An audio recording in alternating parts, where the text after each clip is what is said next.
Crystallisation. एक second रुक जाओ। करे बैके मारिया निकला।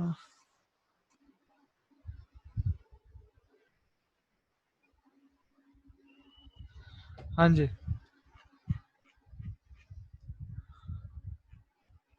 ये गांधी जी जाते हुए यहाँ पर नमक बनाने के लिए हाँ भैया। एक बच्चा खींच के ले जा रहा है इनको। बच्चे को समझाते हुए।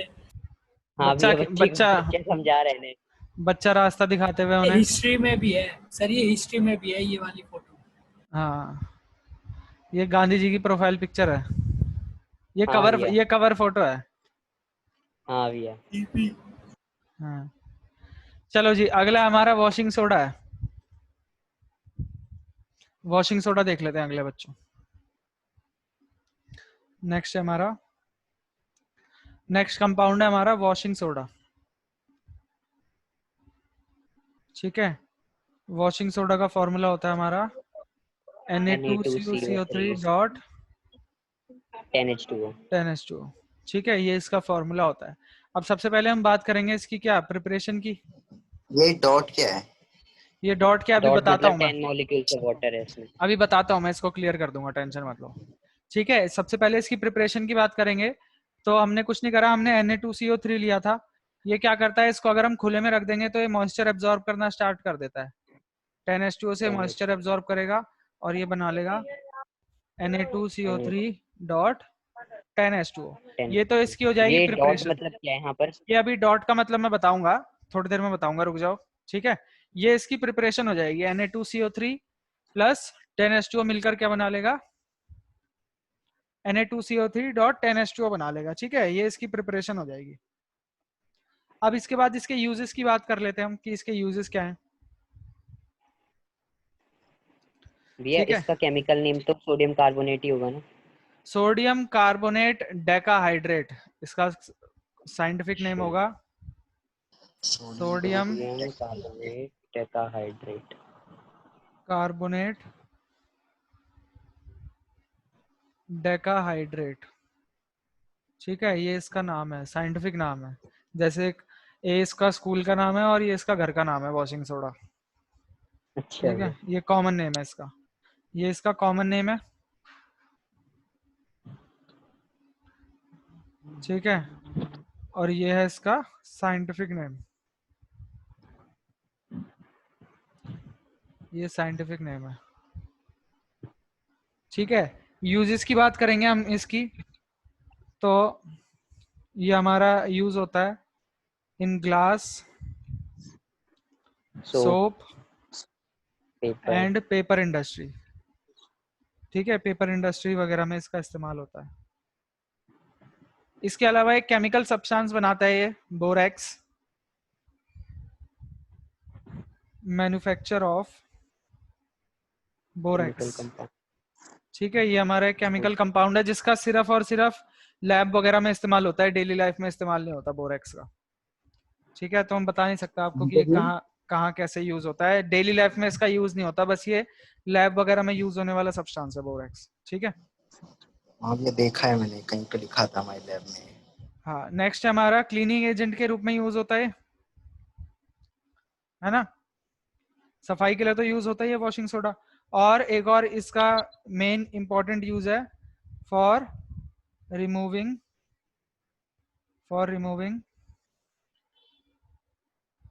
द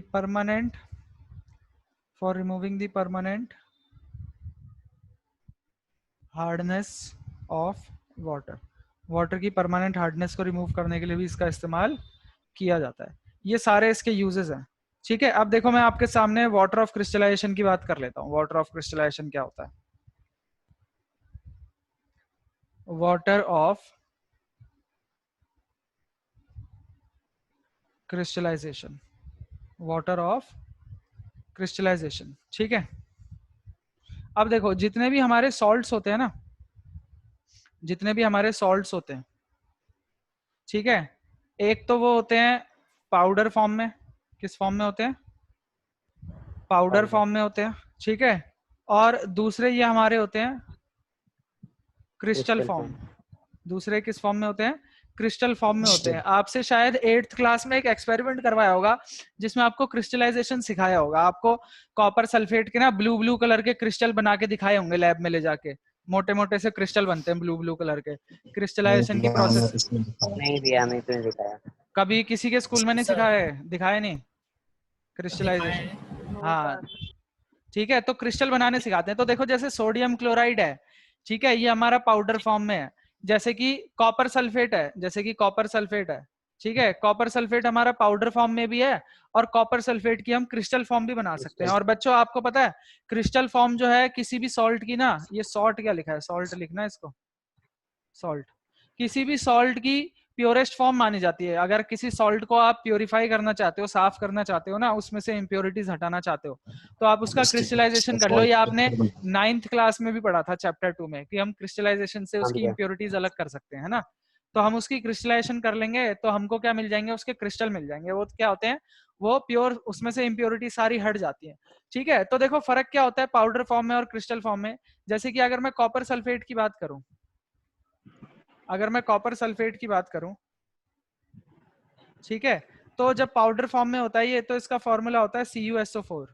क्या फॉर्म होता है, क्या फॉर्मूला होता है इसका, CuSO4। और ये हमारा व्हाइट कलर का होता है। किस कलर का होता है ये, व्हाइट कलर का होता है। अगर मैं इसके क्रिस्टल बना लूंगा, अगर मैं इसके क्रिस्टल बना लूंगा तो इसका फॉर्मूला हो जाता है CuSO4.5H2, ठीक है, और इसका कलर हो जाता है ब्लू। क्या कलर हो जाता है इसका, ब्लू हो जाता है। इसको ब्लू विट्रॉल भी कहते हैं, इसको ब्लू विट्रॉल भी कहते हैं। ये हमने तो भैया ब्लू ही हाँ देखा है, कलर में भी, मतलब बेटा, जो पढ़ा भी आपने ब्लू ही जो था आपने 8th जो आपने ब्लू पढ़ा है ना, वो कॉपर सल्फेट का हाँ सोल्यूशन पढ़ा है। वो आपने कॉपर सल्फेट का सोल्यूशन पढ़ा है। अगर सॉलिड फॉर्म में लोगे ना आप कॉपर सल्फेट को पाउडर फॉर्म में, तो वो आपको व्हाइट मिलेगा। तो वो आपको कैसा मिलेगा, व्हाइट मिलेगा। देखो मैं वाइट। आपको नेट पर दिखा देता हूँ। हाँ भैया,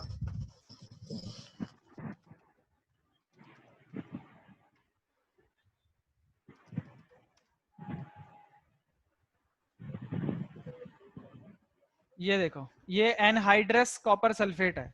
ये क्या है, एनहाइड्रस कॉपर सल्फेट। ये CuSO4 है। देखो ये आपको दिखा रखा है डिफरेंस दोनों के बीच में, ठीक है। ये आपका एनहाइड्रस है और जब आप क्रिस्टल बना लोगे तो ये क्या हो जाएगा, इसका ब्लू कलर हो जाएगा। देखो, versus copper sulphate. Hydrated copper sulphate. ये देखो, ये दिख गया, ये CuSO4 व्हाइट कलर का दिख रहा है और ये हाँ हमारा भैया, हाँ भैया। CuSO4.5H2O।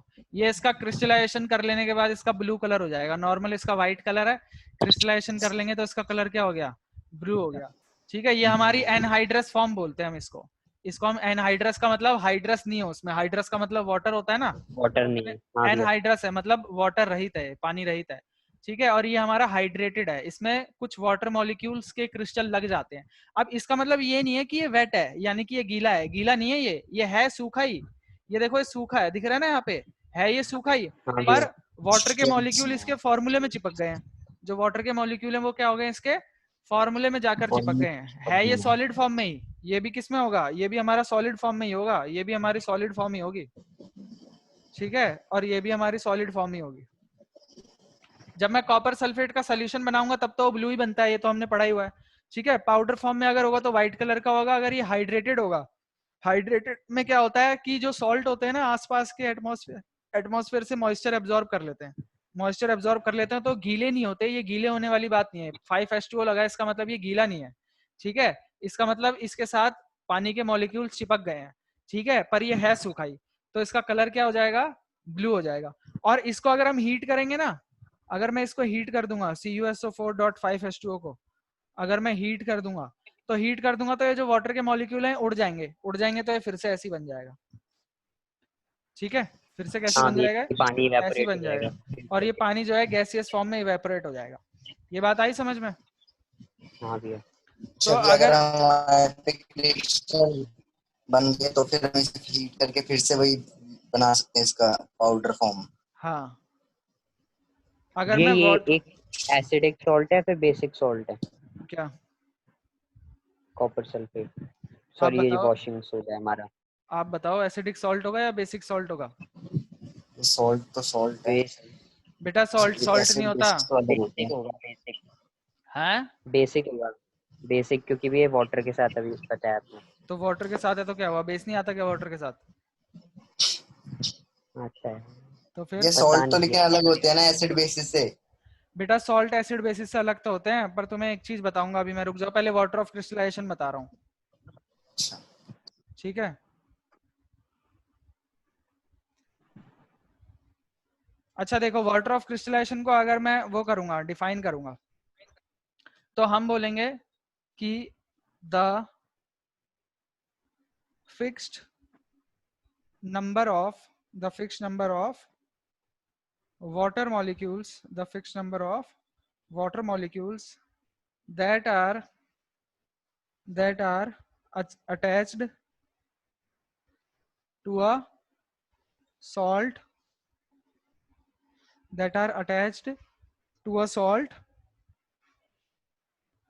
from its anhydrous form। किताब में देखते हैं एक बार क्या लिखा है। Water of crystallisation is a fixed number of water molecule present in one formula unit of salt. इसने बस ये लिख दिया, present in one formula unit of salt. हम भी ये लिखेंगे।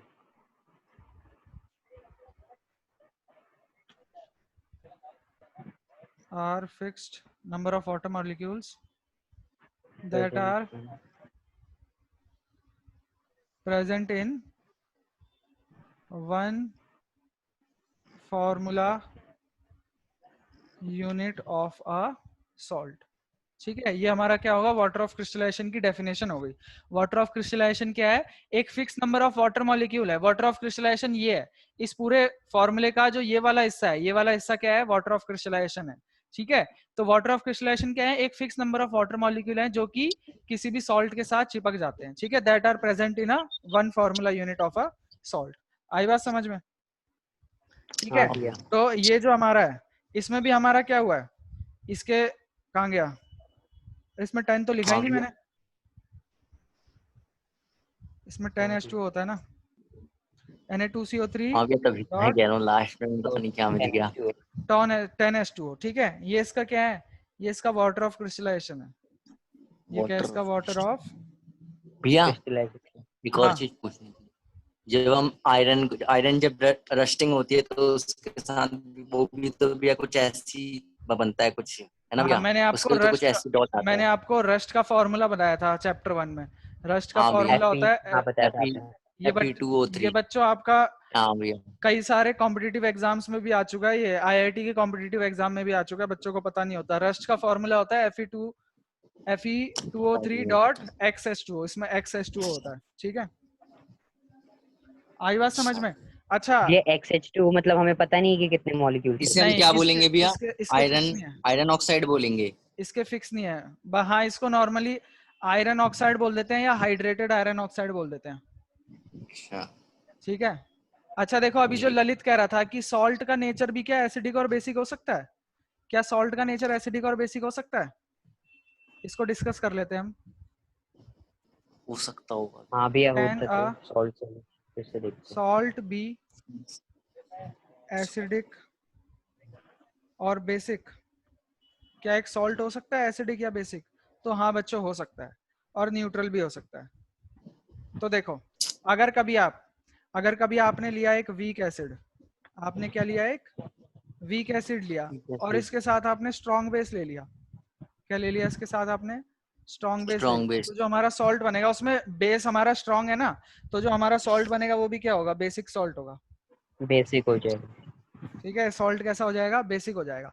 इसी तरह मान लो मैंने स्ट्रॉन्ग एसिड ले लिया, अगर मैंने एक स्ट्रॉन्ग एसिड ले लिया और इसके साथ मैंने एक वीक बेस ले लिया, भैया वो बेसिक सॉल्यूशन देगा ना। ठीक है, तो जो हमारा सॉल्ट है वो क्या होगा, एक थोड़ा सा एसिडिक सॉल्ट होगा। क्या कह रहे हो तुम? मैं कह रहा था कि भैया ये सॉल्ट हम सॉल्यूशन के साथ देखते नहीं, बेसिक सॉल्ट सॉल्यूशन बनेगा वाटर के साथ। हाँ, ठीक है, ऐसे ही समझाने के लिए बता रहा हूँ। अगर मैंने एक वीक एसिड लिया और स्ट्रॉन्ग बेस लिया तो बेसिक सॉल्ट बनेगा। अगर ऐसी मान लो मैंने ले लिया वीक एसिड और वीक बेस ले लिया, तो मुझे टेस्ट करके ही पता चलेगा। वीक एसिड और वीक बेस ले लिया तो हमारा जनरली न्यूट्रल सॉल्ट बनता है। इसका कोई मतलब ऑलमोस्ट 7 के आसपास ही होता है पीएच। ठीक है, इस सॉल्ट का। और इसी तरह आपने दोनों स्ट्रॉन्ग ले लिए तो भी यही बात होगी। अगर आपने strong acid plus strong base ले लिया भैया तो भी हमारा न्यूट्रल सॉल्ट बन जाएगा। हाँ बेटा, ये ललित क्या कह रहा था कि सॉल्यूशन कुछ कह रहा था ये। इनको हम सॉल्यूशन में लेते हैं ना, एसिड और बेस, आयन तभी छोड़ते हैं ना ये। तो जो हमारा सॉल्ट का सोल्यूशन अच्छा होगा, एक्वस फॉर्म में कह रहा था, जो हमारा सॉल्ट का एक्वस फॉर्म में कह रहा था। हाँ, जो हमारा सॉल्ट का सोल्यूशन होगा वो स्लाइटली बेसिक होगा। अच्छा अच्छा ठीक। ठीक है, यहाँ तक क्लियर है सभी बच्चों को? अब हम अपने अगले टॉपिक पर आ जाते हैं, लास्ट टॉपिक पर, plaster of Paris. Plaster of Paris यानी पेरिस, कि पेरिस में बना था क्या भैया ये? हाँ, प्लास्टर ऑफ पेरिस, इसका फॉर्मूला होता है CaSO4 dot half H2O, CaSO4 dot खतरनाक से फॉर्मूला इन सब के। Half H2O। Calcium sulphate hemihydrate. हाँ, इसका नाम होता है कैल्शियम सल्फेट हेमी, हेमी का मतलब हेमीहाइड- आधा, आधा हेमीहाइड्रेट। हेमीहाइड्रेट। ठीक है, ये इसका फॉर्मूले का वो है, साइंटिफिक नेम है ये इसका। ठीक है, कॉमन नेम POP है और scientific name calcium sulphate hemihydrate, ये इसका नाम है। ठीक है, हाँ भैया। अच्छा अब देखो, सबसे पहले इसकी प्रिपरेशन देख लेंगे हम।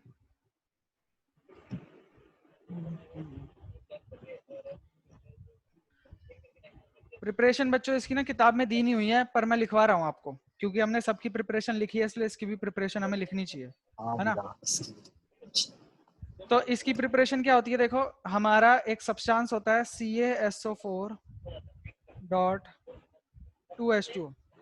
ठीक है, जब ये हमारा डिकम्पोज होता है, जब ये हमारा क्या होता है, डिकम्पोज होता है, तो हमको मिलता है CaSO4 डॉट हाफ H2O और साथ में 1.5 H2O के मॉलिक्यूल। ठीक है, इसमें ये हमारा क्या है, ये हमारा POP है, और ये जो हमने सब्सटेंस लिया था ना, इस सब्सटेंस को हम बोलते हैं जिप्सम। ये हाँ भैया, इस सब्सटेंस जिप्सम को हम क्या बोलते हैं। बोलते हैं? जिप्सम बोलते हैं। जिप्सम। ठीक है, एक चीज पूछ रही थी भैया। और ये जो रिएक्शन है ना बच्चों, अभी बता रहा हूँ, ये जो रिएक्शन है एक रिवर्सिबल रिएक्शन है। अगर कभी हमने मान लो ये ले लिया, ये हमारी है प्रिपरेशन, अगर कभी आपसे पूछ लिया प्रिपरेशन ऑफ POP कि POP कैसे बनता है, तो आपको ये रिएक्शन लिखनी है। कभी आपसे पूछ लिया कि जिप्सम कैसे बनता है, प्रिपरेशन ऑफ जिप्सम। ठीक है, तो यही रिएक्शन आपको उल्टी करके लिख देनी है, यानी कि CaSO4 डॉट हाफ H2O अच्छा में हम थोड़ा सा पानी मिलाते हैं, तो हमको क्या मिल जाता है? जिप्सम क्यों लिख रहा है? हमको मिल जाता है CaSO4 डॉट 2H2O। 2H2O। ठीक है, ये हमारा क्या है? जिप्सम है। ठीक है, ये हमारा क्या है? जिप्सम है, और ये हमारा POP है। ये जिप्सम की प्रिपरेशन है कि जिप्सम कैसे बनाओगे आप, और ये POP की प्रिपरेशन है कि आप POP कैसे बनाओगे। ठीक है, जिप्सम से POP बनता है भैया? हाँ, जिप्सम से POP बनता है। क्या इसको हीट करते हैं फिर कुछ हाँ, वाटर तो में? ये हमारा हाँ, ये डिकम्पोज हो जाता है, तो ये वाटर अलग हो जाता है, मतलब ये वाले एक्स्ट्रा वाटर मॉलिक्यूल अलग हो जाते हैं और ये अलग हो जाता है। ठीक है, और इसमें भैया अगर हम पानी मिला देंगे थोड़ा सा, तो ये जिप्सम बना लेगा। हाँ अभिषेक, भैया अगर हमें पहले कहते हैं मतलब जिप्सम बनाना है तो उसके लिए तो पहले POP पहले से चाहिए है ना भैया? हाँ तो फिर कहते हैं वो मतलब पहले, लेकिन ये तो कहते हैं उल्टा है भैया, फिर एक दूसरे पे डिपेंडेंट है, तो कैसे बनेगा ये? अरे बेटा, हम दोनों को अलग अलग बना सकते हैं, लैब में इंडिपेंडेंटली भी बना सकते हैं। ये तो हम एक से दूसरे की प्रिपरेशन लेके चल रहे हैं ना, जैसे हमने बोला था कि चलो हम सोडियम क्लोराइड से लेके चलते हैं प्रिपरेशन, वहां से लेकर चलते हैं और उसको बना के दिखाते हैं। हाँ भैया। पर हम उस सब्सटेंस को इंडिपेंडेंटली भी तो बना सकते हैं। ऐसा जरूरी नहीं है कि आप POP आप जिप्सम से ही बना रहे हो, आप अपना अलग अच्छा से भी अच्छा POP अच्छा। बना सकते हो। ठीक है, ये तो हम यही- एक दूसरे से वो दिखा रहे हैं प्रिपरेशन, कि जिप्सम से हम POP कैसे बनाएंगे, POP से जिप्सम कैसे बनाएंगे। ठीक है, और वो इतना कॉम्प्लेक्स मैकेनिज्म नहीं है आपके सिलेबस में कि हम POP को सिर्फ ये POP कैसे बनाएंगे। ये तो हम घर पे भी बना सकते हैं जिप्सम हाँ, तो यही POP लेके। हाँ, तो यही नॉर्मल, अच्छा यही तो हमारी रिएक्शन का इस्तेमाल करते हैं। जो भी सब्सटेंस बनते हैं ना POP के, जितने भी आर्टिकल होते हैं, वो POP अच्छा कैसा होता है आपका? POP तो पाउडर फॉर्म में होता है ना, जो आपने चूना हाँ देखा, भैया। POP को हम चूना चूना बोलते हैं, देखा है जो मेरे घर पे होता है। है ना? ये जो चूना होता है, जो पीओपी होता है, ये क्या होता है, ये तो पाउडर फॉर्म में होता है, इसमें पानी मिला के ही तो इसको हार्ड बनाते हैं। जैसे कई लोगों के घरों में फॉल सीलिंग हो रखी होती है, तो उसमें पीओपी तो जिप्सम बनती है ना, बनाते हैं। पीओपी करवाते हैं। Fracture sir, fracture. जो सचिन के हाथ में फ्रैक्चर हुआ था अभी थोड़े टाइम पहले, है ना, इसने फ्रैक्चर निकाला है। तो ये जो फ्रैक्चर है, आपने देखा है पहले तो पीओपी पाउडर फॉर्म में होता है, पर जिसके हाथ में फ्रैक्चर लग जाता है वो कितना हार्ड हो जाता है। तो हम क्या करते हैं, जो उसके हाथ में लगा होता है ना, वो असल में पीओपी नहीं, मतलब है बना तो पीओपी से ही है, पर वो है क्या असल में, वो हमारा असल में जिप्सम है जो उसके हाथ में लगा हुआ है, क्योंकि वो पानी में मिलाया गया और हार्ड हो चुका है वो। ये जिप्सम जो है हमारा, ये क्या होता है, ये हमारा हार्ड होता है, ये हार्ड सब्सटेंस है। ठीक है भैया हाँ।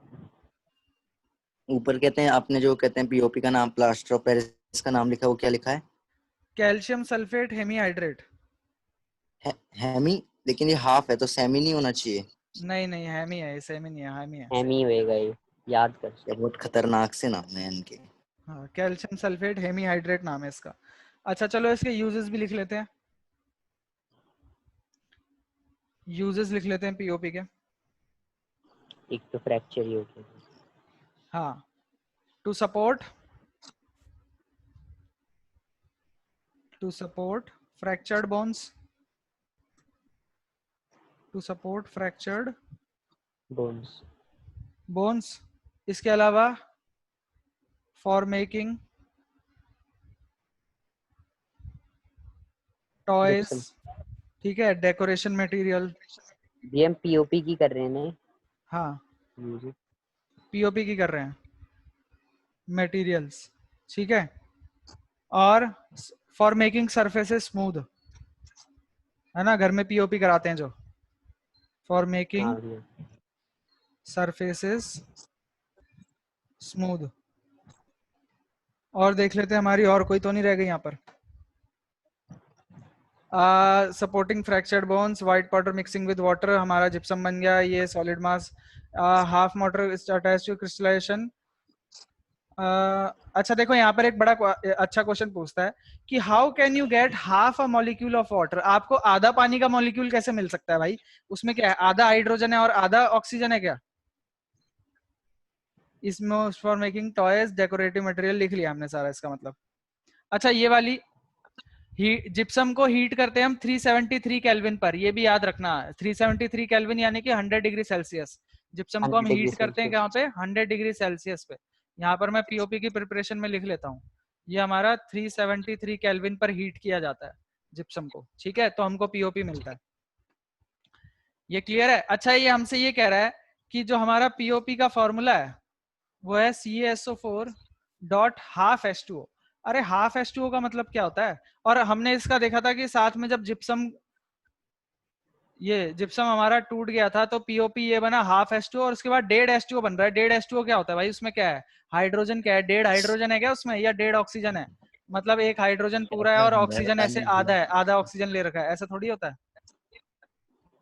तो हाँ इसका भैया, मतलब क्या है, पता नहीं भैया। इसका मतलब हाँ, पता। आधे का मतलब क्या है, आधे का मतलब बच्चों ये सिर्फ और सिर्फ बैलेंसिंग का खेल है। इसका मतलब ये है कि एक कॉपर सल्फेट का जो एक सॉल्ट है, इसको आधा पानी का मॉलिक्यूल मिला हुआ है। जो एक कॉपर सल्फेट का सॉल्ट है, इसको आधा पानी का मॉलिक्यूल हुआ है, क्या मिला है, कहने का मतलब ये है कि ये मान लो कॉपर सल्फेट है, ठीक है, ये भी कॉपर सल्फेट है, ये दो कॉपर सल्फेट मिलकर एक पानी के मॉलिक्यूल को शेयर कर रहे हैं। ये दो कॉपर सल्फेट मिलकर क्या कर रहे हैं, एक पानी के मॉलिक्यूल को शेयर कर रहे हैं, तो इसलिए हम बोलते हैं कि आधा, एक कॉपर सल्फेट के पास आधा पानी का मॉलिक्यूल आता है।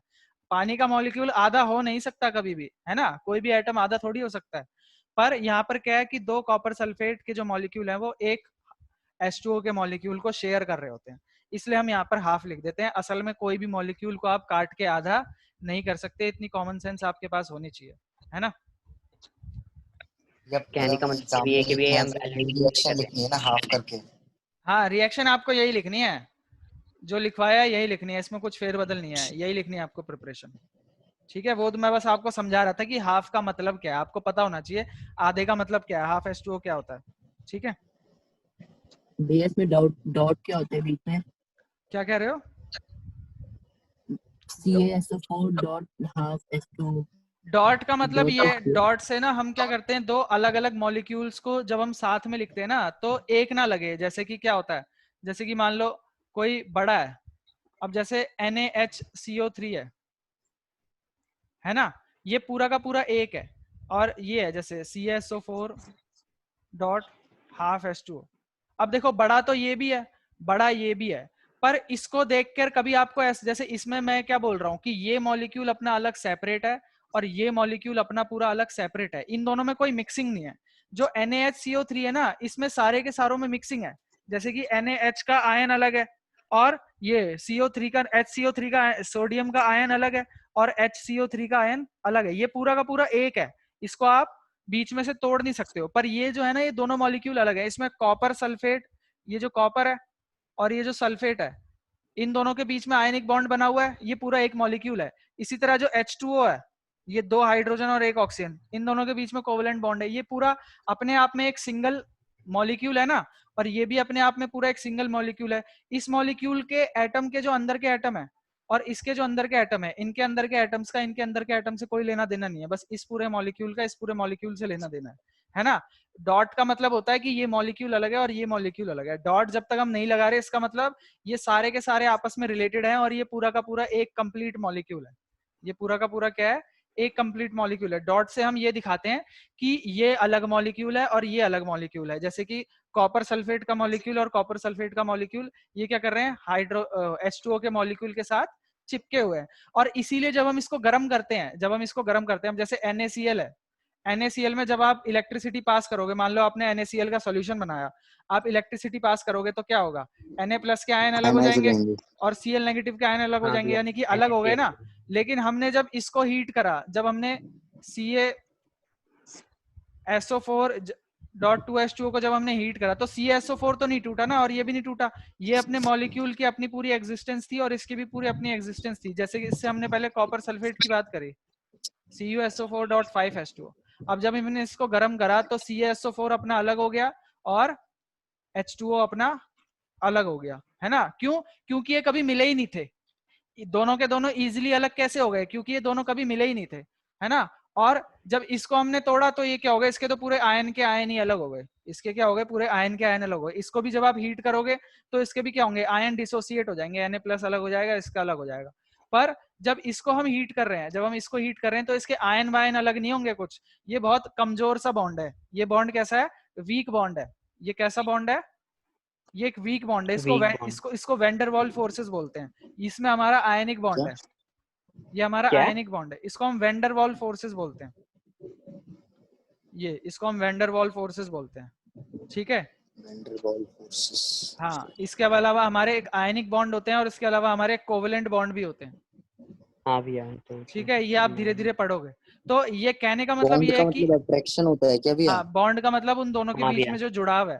कहने का मतलब ये है कि ये मॉलिक्यूल अपना लग रहा पूरा अलग है है और ये मॉलिक्यूल अपना पूरा अलग है, बस दोनों के दोनों आपस में ऐसे जुड़े हुए हैं, चिपके हुए हैं। बस अगर कभी भी थोड़ी सी भी हीट प्रोवाइड करोगे तो ये मॉलिक्यूल और ये मॉलिक्यूल अलग हो जाएंगे इजिली, ठीक है। इसके कहने का मतलब ये है। डॉट लगाने का मतलब ये है कि दोनों मॉलिक्यूल को आप सेपरेटली पढ़ रहे हो। आई बात समझ में पंकज? भैया। ज्यादा बॉन्ड भी होते हैं ना। हाँ ललित। ये आपने नीचे एक बार नीचे करना थोड़ा, हाँ मतलब ऊपर करना। और हाँ, ये आपने CU और यहाँ पे एरो लगा के CA है, फिर वो CU है कहाँ पे, नीचे थोड़ा ये लास्ट में, जो अभी आपने करवाया लास्ट में, आप जो समझाते हो। कहाँ पे कह रहे हो, और ये नीचे और नीचे और नीचे, ये भैया जहाँ ये पे आपने CU है, वीक बॉन्ड लिखा हुआ है। अच्छा ठीक है। कॉपर सल्फेट है। कॉपर सल्फेट की बात कर रहा था ना मैं, ये कॉपर हाँ सल्फेट है। भैया, तो इसके क्या हो गए, बस पानी के मॉलिक्यूल्स अलग हो गए, ये अलग नहीं हुए। अब इस पे अगर आप इलेक्ट्रिसिटी पास करोगे तो हमारे फिर कॉपर के आयन अलग हो जाएंगे, सल्फेट के आयन अलग हो जाएंगे, है ना। हाँ भैया, पर इसको अलग करने के लिए आपको ज्यादा जान लगानी पड़ेगी, आपको इलेक्ट्रिसिटी पास करनी पड़ेगी। और ये H2O को अलग करने के लिए कुछ नहीं, नॉर्मल आपने हीट करा तो भी उसका पानी उड़ गया। तो आप अंदाजा लगा सकते हो कि इनके बीच में जो बॉन्ड था वो कैसा बॉन्ड था, एक वीक बॉन्ड था। वीक कैसा बॉन्ड था, बॉन्ड, ये सारी चीजें आप वीक 11th बॉन्ड। क्लास में पढ़ोगे। इनके बीच में एक वीक बॉन्ड था, पर जो कॉपर के आयन और सल्फेट के आयन, इनके बीच में एक स्ट्रॉन्ग बॉन्ड था। इसको आप नॉर्मल हीट करके अलग नहीं कर सकते, आपको इलेक्ट्रिसिटी पास करनी पड़ी, तब जाके कॉपर के आयन अलग हुए और इसके सल्फेट के आयन अलग हुए। आई बात समझ में? हाँ भैया, तो ये था बच्चों आपका चैप्टर, इसी के साथ आपका चैप्टर हो गया खत्म। ये नोट्स कंप्लीट कर लेना और इंटेक्स्ट और एक्सरसाइज भी कंप्लीट कर लेना। कल की क्लास में मैं डाउट्स लूंगा, सिर्फ इस बात का ध्यान रखना। कल नहीं भैया। फिर एक बार ये फिर से समझा दो। एक सेकंड रुक जाओ। कल नहीं। होमवर्क है आपका, एक तो आपको नोट्स कंप्लीट करने हैं, पहले होमवर्क सुन लो। एक तो आपको नोट्स कंप्लीट करने हैं, दूसरा आपको all in-text and exercise question. Exercise. ठीक है, और अगली से अगली क्लास में इसका टेस्ट भी है, इस बात का भी ध्यान रखना। जितने भी डाउट हो इस पूरे चैप्टर के अगली क्लास में डिस्कस कर लेना। हाँ मानव, अब बोलो कौन सा टॉपिक में दिक्कत है तुम्हें? सर यही लास्ट वाला। नाम बताओ ना बेटा। पीओपी के टॉपिक में दिक्कत है या जो मैं ये बॉन्ड वगैरह बता रहा था इसमें दिक्कत है? बॉन्ड वगैरह में। बेटा बॉन्ड वगैरह में पहली बात तो ये है कि इसमें इतना ध्यान लगाने की जरूरत नहीं है, ठीक है। पर अगर तुम ध्यान लगाना चाह रहे हो तो पंकज हमारा ये पूछ रहा था कि भैया हमने इसको ऐसे लिखा है CaSO4.2H2O, ठीक है। ये हमारा जिप्सम है, ये क्या हमारा जिप्सम है, ठीक है। और जैसे हमने कॉपर सल्फेट के बारे में लिखा था तो कॉपर सल्फेट डॉट 5H2O, तो हम ऐसे लिख रहे थे ये हमारा कॉपर सल्फेट है, क्रिस्टलाइज्ड फॉर्म है कॉपर सल्फेट की। तो इसमें डॉट का मतलब क्या है? तो इसमें डॉट का मतलब, ये कोई एग्जाम में पूछे जाने वाला क्वेश्चन नहीं है, बस अंडरस्टैंडिंग है। इस डॉट का मतलब बस ये है कि ये मॉलिक्यूल अलग है और इस मॉलिक्यूल में ये जो वाटर के मॉलिक्यूल हैं, ये वाटर के मॉलिक्यूल एक्स्ट्रा ऐड हुए हैं। ये क्या हुए हैं? एक्स्ट्रा ऐड हुए हैं, ठीक है। ये एक्स्ट्रा ऐड हुए हैं, इसलिए जो चीज एक्स्ट्रा ऐड होती है उसको कभी भी इजीली निकाल सकते हैं ना, हम छोड़ सकते हैं। इससे कोई गहरी दोस्ती नहीं है, ये बस ऐसी आके जुड़ गया है। ये क्या है? आपका एक एक्स्ट्रा जुड़ गया बाद में। मेन हमारा जो कॉपर सल्फेट है वो तो ये था ना। अगर साथ में वाटर ऑफ क्रिस्टलाइजेशन लग जाते हैं, वाटर ऑफ क्रिस्टलाइजेशन लगने का मतलब ये एक कच्चा दोस्त है इसका, ये ऐसे ही आके जुड़ गया है। इसके मॉलिक्यूल के जो अंदर के एटम है उसका इसके अंदर के एटम से लेना देना नहीं है, यानी कि अंदर की दोस्ती नहीं है इनकी, दिल की दोस्त नहीं है। बाहर से खाली ऐसी दोस्त बने, ये मिले हैं बस, ठीक है। अंदर से इनकी कोई दोस्ती नहीं है। और थोड़ी सी भी हम हीट प्रोवाइड करेंगे तो ये मॉलिक्यूल पूरा और ये मॉलिक्यूल पूरा, ये दोनों क्या हो जाएंगे? अलग हो जाएंगे, ठीक है। बस इतना था समझने का मतलब इसका कि ये जो वाटर के जो मॉलिक्यूल है ना वो बस इससे अलग से अटैच हुए हैं। इसके इंटरनल स्ट्रक्चर में जो इसके अंदर के बॉन्ड है उससे कोई लेना देना नहीं है, बस बाहर से ऐसे चिपके हुए हैं। और जब थोड़ी सी भी हीट प्रोवाइड करेंगे तो ये अपने आप उड़ जाएंगे। कहने का मतलब ये है कि डॉट लगाने का मतलब ये है कि ये मॉलिक्यूल और इस मॉलिक्यूल को हम डिफरेंशिएट कर रहे हैं। डॉट लगाने का मेन मकसद ये है कि हम इस मॉलिक्यूल और इस मॉलिक्यूल को डिफरेंशिएट कर रहे हैं कि ये दोनों मॉलिक्यूल अलग अलग हैं। और जो मेन मॉलिक्यूल था हमारा उसमें ये ऐड हुआ है, उसमें ये खाली वाटर के मॉलिक्यूल ऐड हुए हैं, इसलिए तो हम इसको सिर्फ वाटर ऑफ क्रिस्टलाइजेशन बोलते हैं ना, खाली वाटर के मॉलिक्यूल ऐड हुए हैं। इसको हम क्या बोलते हैं? वाटर ऑफ क्रिस्टलाइजेशन बोलते हैं, कि खाली वाटर के मॉलिक्यूल ऐड हुए हैं, जो पहले था वो वैसे का वैसी है। और जो उसकी प्रॉपर्टीज थी, जो कॉपर सल्फेट की प्रॉपर्टीज थी वो भी पहले के जैसी ही रहेंगी, उसमें भी कोई चेंज नहीं आएगा। नहीं तो आपको पता है कि अगर कोई रिएक्शन होती है तो उसकी वजह से तो प्रॉपर्टीज चेंज हो जाती है ना, तो इसकी प्रॉपर्टीज भी चेंज नहीं हुई है, बस वाटर के मॉलिक्यूल्स ऐड हुए हैं इसमें। अच्छा भैया, यहाँ तक क्लियर है सभी को? हाँ भैया। बाकी बच्चे भी बता दो, यहाँ तक क्लियर है सभी को? हाँ Yes, भैया। sir. भैया। Yes sir. ठीक है। भैया आपके उस पे एक अलग ही साइन आ रहा है, मतलब पार्टिसिपेंट्स में जो जाएंगे तो फिर उसका एक गोल सा साइन आ रहा है, वो क्या है? रिकॉर्डिंग का साइन है वो। अच्छा अच्छा, ठीक है, रिकॉर्ड कर रहे हैं। हाँ। तो ये बच्चों आपकी क्लास थी। अब आगे के जो 2 दिन है ये आपके लिए मोस्ट इंपॉर्टेंट दिन है बच्चों। आगे के 2 दिनों में आपको इस चैप्टर को थॉरोली सेल्फ स्टडी करनी है। सेल्फ स्टडी नाम की जो चीज होती है ना वो करनी है आपको, सेल्फ स्टडी करनी है इस चैप्टर की। और बढ़िया तरीके से इसका काम करके अगली क्लास में डाउट लेके आने हैं, ठीक है। रेलेवेंट डाउट लेके आने। कोई आके ये मत बोलना मेरे को सर एक बार पूरा चैप्टर रिवाइज करा दो, ये कोई डाउट नहीं होता, ठीक है। डाउट मतलब एक स्पेसिफिक डाउट होता है कि आप ये पूछ रहे हो कि सर इसमें ये क्या है या ये वाली रिएक्शन एक बार बता दो, ये डाउट होते हैं, ठीक है। तो अगली क्लास में डाउट लेके आने बच्चों। अगर आपने ऐसे ही छोड़ दिया कि यार छोड़ो डाउट्स क्या ही लेके आने अपना सीधा, फिर टेस्ट के दिन जब आप तैयारी करोगे तो आपको दिक्कत आ जाएगी। आई बात समझ में? हाँ भैया, डाउट्स रहेंगे। हाँ, तो आपको बढ़िया से तैयारी करनी है। और देखो अभी हमारा टाइम बच रहा है क्लास का, तो मैं आपको एक चीज और बताना चाहता हूँ जाने से पहले कि आप लोगों ने 10th का रिजल्ट देखा है? हाँ भैया देखा है। 10th के रिजल्ट में मैं आपको कुछ चीजें बताता हूँ। आप लोगों को ग्रेडिंग सिस्टम की नॉलेज है? नहीं, जो हमारा सीबीएसई हाँ का भैया वो ग्रेड 90+ होते हैं जैसे कि, तो A1 मिलता है A1 ऐसे करके। आपको पता है कि इस बार बच्चों के जो 10th के बच्चे हैं उनमें किसी बच्चे के 85, 86, 87, 88, 89, 90 इन सब पे साइंस में, जिन बच्चों के साइंस में ये नंबर हैं उसको 85 वाले को भी सीबीएसई ने A1 दिया है। और सोशल में जिन बच्चों के 91, एक दो बच्चे थे उनके मैं 91 या 92 भी देखे थे, इनका भी A2 आया है।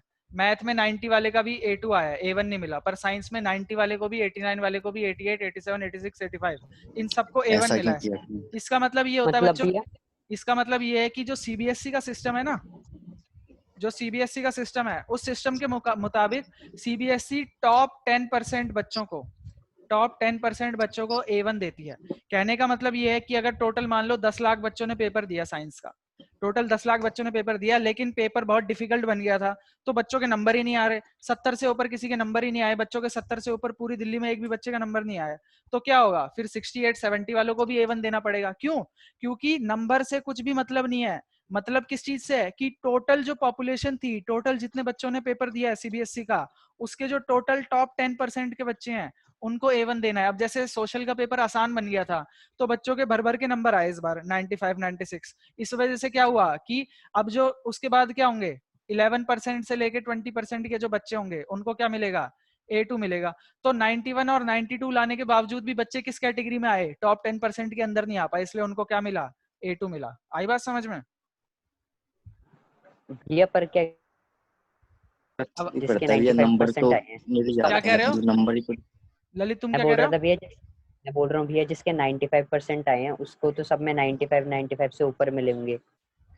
95 से ऊपर मिले होंगे मतलब जैसे किसी बच्चे के 95% आई है अरे ओवरऑल। परसेंट की बात क्यों कर रहे हो, मैं सब्जेक्ट वाइज बात कर रहा हूँ। जैसे किसी बच्चे के हाँ तो हिंदी में फिर 80 उसका आए। हाँ तो भैया उसका फिर 95 से ऊपर होगा ना, मतलब हर सब्जेक्ट में मार्क्स। अरे तुम हर सब्जेक्ट की बात क्यों कर रहे हो, मैं एक सब्जेक्ट की बात कर रहा हूँ। जैसे मैं साइंस की बात कर रहा हूँ, साइंस का पेपर इस साल मुश्किल बन गया था, तो मुश्किल बनने की वजह से हाँ क्या हुआ कि जो हमारे बच्चे हैं, जो हमारे पूरी दिल्ली के बच्चे हैं, उसमें ज्यादा बच्चों के नंबर आए नहीं, तो टॉप 10% के अंदर ही आ गए, 85 वाले, 86 वाले, 87 वाले, तो इसलिए इनको भी A1 मिल गया। और सोशल का पेपर इजी बन गया था तो 91 और 92 वालों को भी A2 मिला, A1 नहीं मिल पाया। तो कहने का मतलब मैं आपको यहाँ पर ये समझा रहा हूँ कि साइंस का पेपर पिछले 2-3 सालों से डिफिकल्ट बन के आ रहा है, तो इतना हल्के में मत लो साइंस को। 85, 86, 87, 88, 89, 90 इन बच्चों को भी क्या मिला हुआ है, A1 मिला हुआ है। कहने का मतलब बच्चों के नंबर ही नहीं आ रहे हैं। ठीक है, अच्छा हाँ ये बता रहा हूँ मैं आपको अच्छा यहाँ भैया इसका पर। मतलब ये है कि हमें अच्छे से करना है फिर। इसका मतलब ये है कि साइंस का पेपर आ रहा है डिफिकल्ट और आपको अपनी तैयारी करनी है उसी हिसाब से, हाँ भैया। समझे? अच्छा भैया। ये चीज क्लियर है सभी बच्चों को कि अब अपनी तैयारी हाँ आपको भैया। किस हिसाब से रखनी है। सीबीएसई का लेवल देख लो क्या आ रहा है, और A1 A2 क्या कह रहे हो? ठीक है भैया। सचिन कुछ कह रहा था क्या? सचिन कुछ कह रहे थे क्या तुम? नहीं सर। चलो ठीक है फिर बच्चों, आज की क्लास हम यहीं तक रखते हैं, नेक्स्ट क्लास में मिलते हैं अब। ठीक है। भैया नेक्स्ट क्लास में डाउट्स लेके